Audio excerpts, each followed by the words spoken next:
Welcome to today TV. NTR జిల్లా staff reporter చేని Rambabu. Annadata Sukhibhava PM Kisan పథకం రైతన్న కోసం 2025-26 మూడవ విడత పంపిణీ కార్యక్రమంలో పాల్గొన్న ఎమ్మెల్యే శ్రీరామ్ రాజగోపాల్ తాతయ్య. ఎన్టీఆర్ జిల్లా జగ్గైపేట నియోజకవర్గం పెనుగంచిప్రోలు గ్రామంలోని ప్రాథమిక వ్యవసాయ సహకార పరపతి సంఘం నందు అన్నదాత సుఖీభవ పిఎం కిసాన్ పథకం 2025-26 మూడవ విడత నిధుల పంపిణీ కార్యక్రమం ఘనంగా నిర్వహించబడింది. ఈ కార్యక్రమంలో ముఖ్య అతిథిగా జగ్గైపేట శాసనసభ్యులు శ్రీరామ్ రాజగోపాల్ తాతయ్య పాల్గొన్నారు. ఈ సందర్భంగా నియోజకవర్గంలోని 24,514 మంది రైతులకు 3 విడతలుగా మొత్తం 48.18 కోట్లను రైతుల ఖాతాల్లో జమ చేసినట్లు తెలిపారు. మొదటి విడతలో 17.4 కోట్లు, రెండవ విడతలో 16.80 కోట్లు, మూడవ విడతలో 14.34 కోట్లు మొత్తం ఈ 3 విడతల ద్వారా రైతులకు భారీ స్థాయిలో ఆర్థిక సహాయం అందిందని తెలిపారు.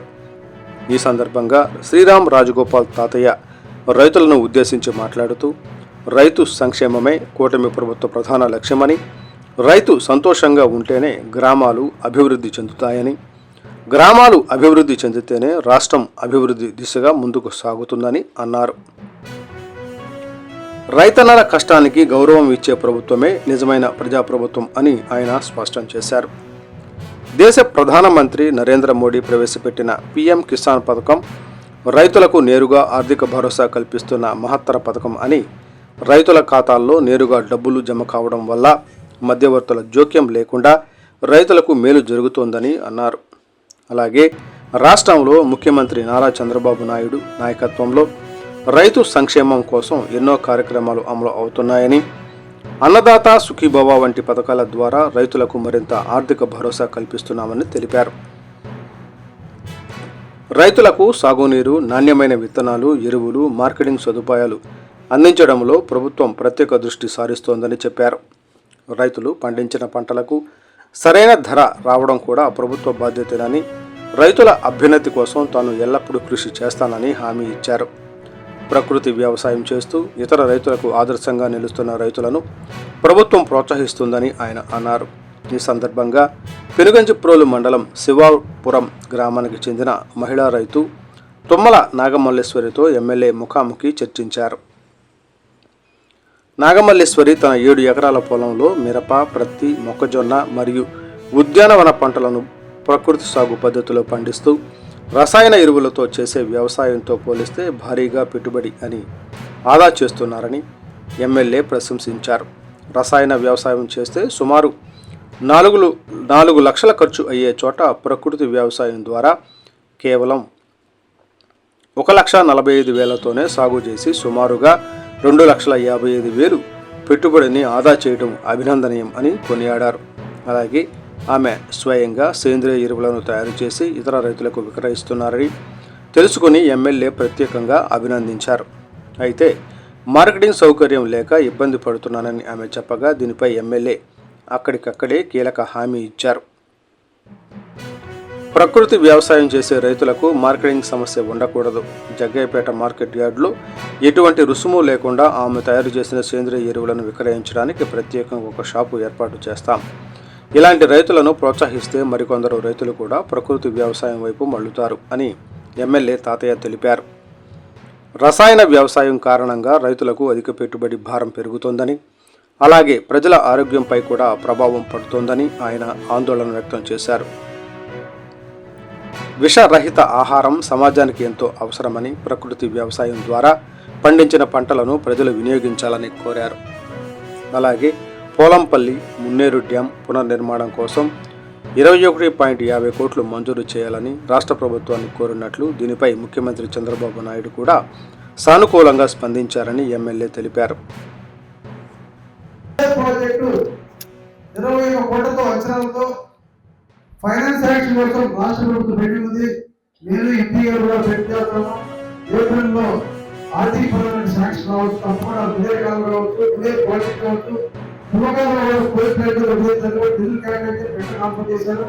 నెక్స్ట్ మంత్ పూర్తి చేస్తామని తెలియజేస్తాను. అదే గోదావరి లిఫ్ట్ గేట్స్ కి కూడా పనులు కొనసాగుతా ఉన్నాయి. నెక్స్ట్ పంటలు తప్పకుండా గోదావరి లిఫ్ట్ స్కీమ్ ద్వారా మన వ్యవసాయ సాగర కెనాల కింద ఉన్నటువంటి వ్యవసాయానికి ఎటువంటి ఇబ్బంది లేకుండా సాగని అందిస్తామని ఏ విధంగా సేంద్రీయ వ్యవసాయం చేస్తామని పూర్తిగా యూరియా బదులు కాంప్లెక్స్ బదులు పొడుగుల బదులు ప్రత్యామ్నాయంగా సేంద్రీయ వ్యవసాయం వాడటం వల్ల రైతులు మన నిజంగా లాభదాయకం ఎక్కువ పోతుంది.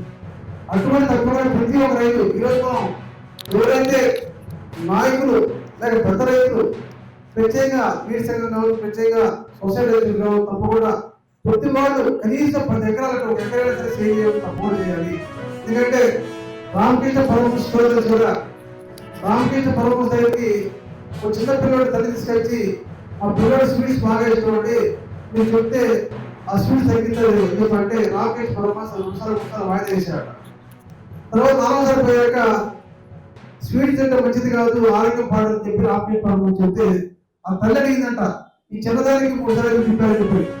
రామకృష్ణ పరమహంస ఏం చెప్పారంటే నాకే స్వీట్ చాలా ఇష్టం, నేను తీపి తింటూ పిల్లవాడికి ఏం చెప్తాను అందుకని నేను కూడా స్వీట్స్ మానేసరి రామకృష్ణ పరమహంస చెప్పారు. అంటే మనం ఏం చెప్తున్నా అంటే మనం పదే నాయకులు కావచ్చు అందరం చెప్తాము సేంద్రీయ వ్యవసాయం చేయాలి, సేంద్రీయ వ్యవసాయం చేయాలి.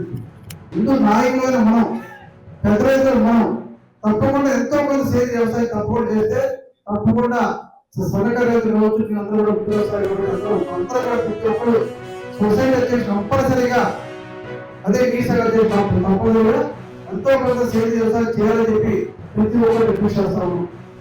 అదేవిధంగా రైతుల విషయంలో ఎవరు చూస్తాను వాళ్ళను వ్యవసాయం కేంద్రీకృతం. ఎందుకంటే చాలా మంది సాఫ్ట్వేర్ ఉద్యోగాలు చేస్తూ కూడా మన వ్యవసాయం వస్తున్నారు అంటే వ్యవసాయం మంచి రోజులు రాబోతా ఉన్నాయి. అందువల్ల మా అందరూ కూడా ఈరోజు మరి ఏ కూడా కొద్దిమంది పెడతారు పురుగు మందు కొట్టడంలో కూడా పొలం మొత్తం కాకుండా పర్టికులర్ గా ఎక్కడైతే చదువుతో ఎక్కడైతే పురుగు అక్కడే వచ్చే బోర్ ద్వారా దాన్ని స్ప్రే చేయడం వల్ల రైతుకి కష్టం ఎక్కువ ఖర్చు కూడా పురుగు మందులు ఎక్కువ ఉపయోగించుకోవడం చేసేటువంటి ఇటువంటి సమయంలో మనం అందరూ కూడా ప్రతి ఒక్కరు వ్యవసాయాన్ని లాభసాటికి వచ్చే విధంగా వ్యవసాయాన్ని దృష్టికి వచ్చే విధంగా మన ప్రభుత్వం ఇరిగేషన్ ప్రాజెక్ట్ కావచ్చు పవర్ ప్రాజెక్ట్ అయితే రాష్ట్రం మొత్తం సస్యమైంది.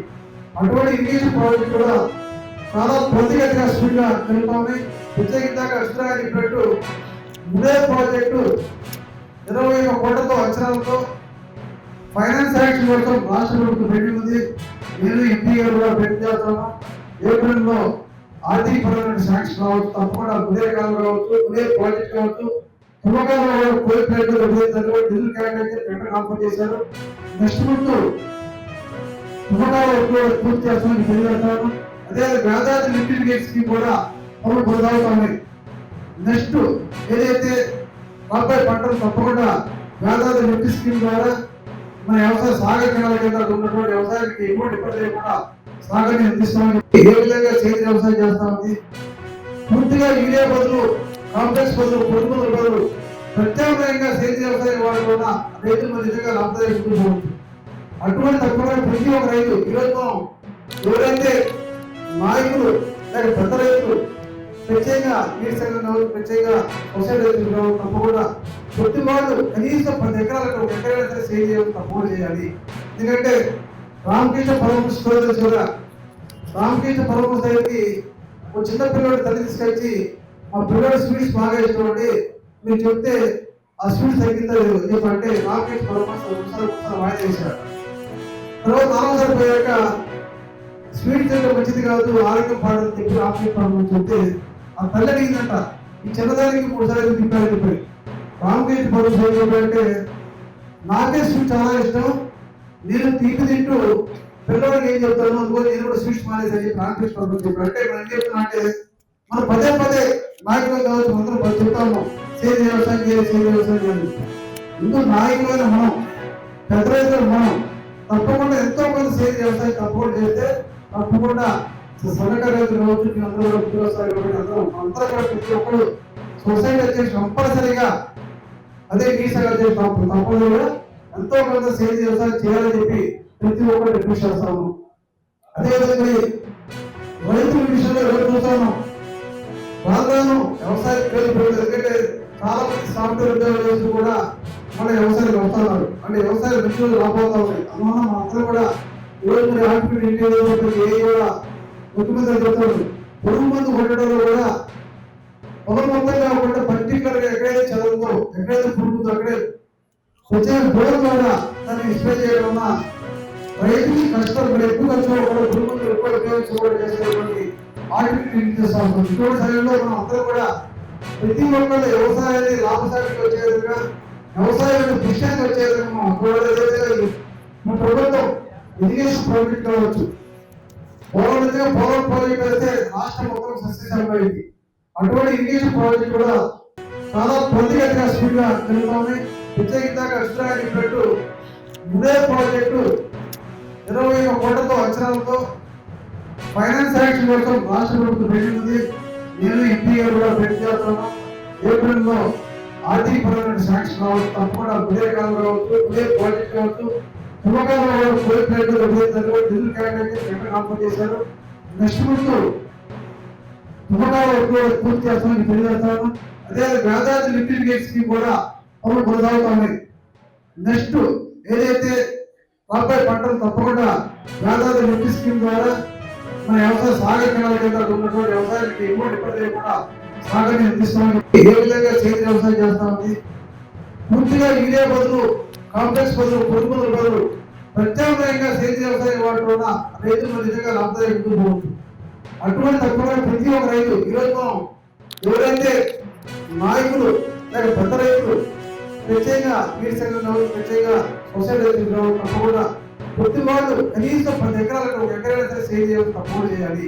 ఎందుకంటే రామకృష్ణ పరమహంస స్టోరీలో కూడా రామకృష్ణ పరమహంస దగ్గరికి ఒక చిన్న పిల్లవాడు తల్లి తీసుకొచ్చి ఆ పిల్లవాడు స్వీట్స్ బాగా ఇష్టపడి మీరు చెప్తే ఆ స్వీట్స్ తగ్గిందో చెప్పంటే రామకృష్ణ పరమహంస ఒకసారి వాయిదా చేశాడు. తర్వాత 4వసారి పోయాక స్వీట్స్ తింటే మంచిది కాదు, ఆరోగ్యం పాడని చెప్పి రామకృష్ణ పరమహంస చెప్తే ఆ తల్లి అడిగిందంట, ఈ చిన్నదానికి 3 సార్లు తిప్పారని చెప్పి. రామకృష్ణ పరమహంస ఏం చెప్పారంటే, నాకే స్వీట్ చాలా ఇష్టం, నేను తీపి తింటూ పిల్లవాడికి ఏం చెప్తాను అందుకని నేను కూడా స్వీట్స్ మానేదని రామకృష్ణ పరమహంస చెప్పారు. అంటే మనం ఏం చెప్తున్నా అంటే మనం పదే నాయకులు కావచ్చు అందరం చెప్తాము సేంద్రీయ వ్యవసాయం చేయాలి, సేంద్రీయ వ్యవసాయం చేయాలి.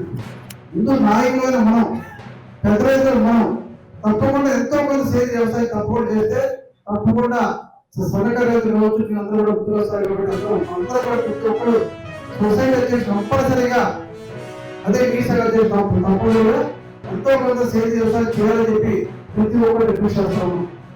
అదేవిధంగా రైతుల విషయంలో ఎవరు చూస్తాము రాను వ్యవసాయ పేరు పెరుగుతుంది. ఎందుకంటే చాలా మంది సాఫ్ట్వేర్ ఉద్యోగాలు చేస్తూ కూడా మళ్ళీ వ్యవసాయం వస్తున్నారు. అంటే వ్యవసాయం మంచి రోజులు రాబోతా ఉన్నాయి. అందువల్ల మన అందరూ కూడా ఈరోజు మరి ఆర్టిఫిషియల్ ఏ కూడా ముఖ్యమంత్రి చెప్తారు పురుగు మందు కొట్టడంలో కూడా పొలం మొత్తం కాకుండా పర్టికులర్ గా ఎక్కడైతే చదువుతో ఎక్కడైతే పురుగుతో అక్కడే వచ్చే బోర్ ద్వారా దాన్ని స్ప్రే చేయడం వల్ల రైతుకి కష్టం ఎక్కువ ఖర్చు కూడా పురుగు మందులు ఎక్కువ ఉపయోగించుకోవడం చేసేటువంటి ఆర్టిఫిషియల్ చేస్తాం. ఇటువంటి సమయంలో మనం అందరూ కూడా ప్రతి ఒక్కరు వ్యవసాయాన్ని లాభసాటికి వచ్చే విధంగా వ్యవసాయాన్ని దృష్ట్యానికి వచ్చే విధంగా మన ప్రభుత్వం ఇరిగేషన్ ప్రాజెక్ట్ కావచ్చు, పోలవరం ప్రాజెక్ట్ అయితే రాష్ట్రం మొత్తం సస్యశామమైంది. అటువంటి ఇరిగేషన్ ప్రాజెక్ట్ కూడా చాలా త్వరితగతిగా స్పీడ్ గా జరుగుతుంది. ప్రత్యేకంగా అక్షరాలు చెప్పినట్టు ఇదే ప్రాజెక్టు 21 కోట్లతో అంచనాలతో ఫైనాన్స్ యాక్షన్ కోసం రాష్ట్ర ప్రభుత్వం పెట్టింది. నేను ఎంపీ గారు కూడా పెట్టి చేస్తాను. ఏప్రిల్ లో ఆర్థిక పరమైన శాంక్షన్ కావచ్చు, తప్పకుండా ఉదయ కాలం కావచ్చు, ఉదయ ప్రాజెక్ట్ కావచ్చు, తుమ్మకాలలో కోరికలు డిజిటల్ క్యాబినెట్ కాంపౌండ్ చేశారు. నెక్స్ట్ ముందు తుమ్మకాలలో పూర్తి చేస్తామని తెలియజేస్తాను. అదే గోదావరి లిఫ్ట్ గేట్ స్కీమ్ కూడా పనులు కొనసాగుతా ఉన్నాయి. నెక్స్ట్ ఏదైతే రాబోయే పంటలు తప్పకుండా గోదావరి లిఫ్ట్ స్కీమ్ ద్వారా మన వ్యవసాయ సాగర కెనాల కింద ఉన్నటువంటి వ్యవసాయానికి ఎటువంటి ఇబ్బంది లేకుండా సాగర్ని